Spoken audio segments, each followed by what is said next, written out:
actually ever read the whole thing. David's read it. Okay. Points. Everybody gets points, right? So if you actually read the story of Noah, this is like the sane parts. You've taken out and being able to tell this story. When you read it, it feels, and it is true, that different Noah traditions have been mashed together. So for one thing, we hear about animals coming onto the ark 2 by 2. But there's a section of it where actually some animals get 7 different, not just 2, but they get 7 different pairs, and because they're clean animals and unclean animals, and there's lots of other rules, but they're mashed together. And then there's this bit about angels having children with human women and stuff, and exactly. You're like, what? What's that about? But that never makes it into the children's books. You know, that it's very. It's a weird story. It's interesting. It's very interesting, and it's old. To tell the truth, we're not even quite sure how old it is. There's an amazing thing about this story. As you probably already know, there are flood stories from all over the world. Africa, Asia, Europe, the Middle East, North and South America. The indigenous people of all of these places have flood stories. In fact, there's often similarities between them. You know, there's very few people that live, either one person or very few people who live afterwards that have covered the whole world. The similarities between this story in Genesis, which arises from the Middle East, and stories from what we call now North America, are strikingly similar. To think, what? How can that even be? Some people think it may be because the story is so old that it was around before humanity even came to North America, which would put it 10,000, these days we're thinking maybe even 15 or 20,000 years ago. It's, however you shake it down, it's a very old story. And the water is what really struck me. One, because I wish it would rain right now, but also because, you know, we live close to water now, and we don't quite have the same, at least the people here in this room and maybe on Zoom, we don't have the same relationship to water as maybe our ancestors did. We need water to live, right? But also water is very dangerous, as we're seeing around the world now. Floods, it can destroy people's homes, can kill people, can destroy ways of life. So maybe the flood stories are all over the world because in our psyches, before maybe we were completely human, maybe all the way down into the lizard brain, there's this push and pull with water, and it just is part of our very being to think about floods and what it might do and have those experiences in our brains. It's possible.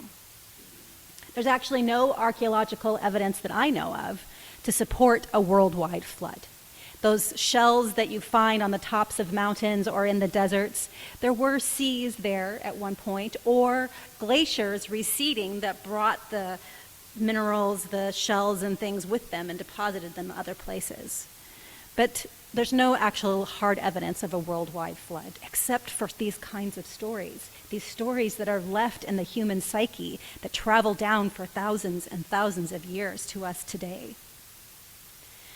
But we don't really need proof to find the proof that, you know, the ark landed on this mountain, and this is proof that Noah and his wife, who's sometimes called Naamah, existed. We don't need proof like that to find value in a story that's 10, 20,000 years old, that's embedded in our psyche and moves us in a way that is beyond our intellect. I look out the window today and I see and smell smoke. And I think, is our world ending? It makes me nervous. I don't know, does it make anybody else nervous? It makes me really nervous. And a story like this, I think, okay, I have a choice here. God has said that the world will not be destroyed. at least by God, right? God is not going to destroy the world. And down through the ages, past, all of the Old Testament stories into the New Testament stories, we have Jesus. We're Christians. We believe in hope.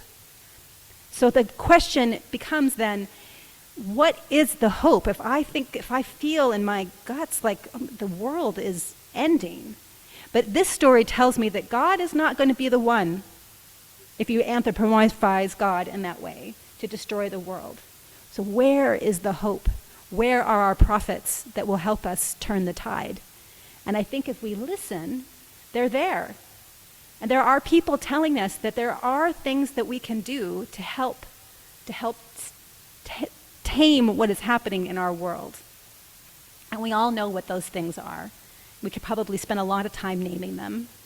But one of the important things I believe that the church brings to the table is not necessarily, we recycle and we want to use solar power, we promote, we have Climate Cafe as part of our ministry, which is all really, really good things.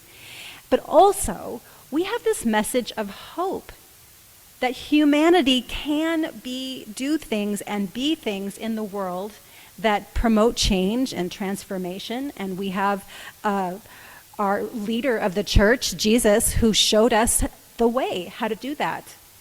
And I, standing up here before you today as your cheerleader, want you to know that that message that we bring to the world is important. It's important for the church to say those things and to believe them and to offer them to the rest of the world. So I am grateful to you all for being church and keeping that hope alive and that message alive.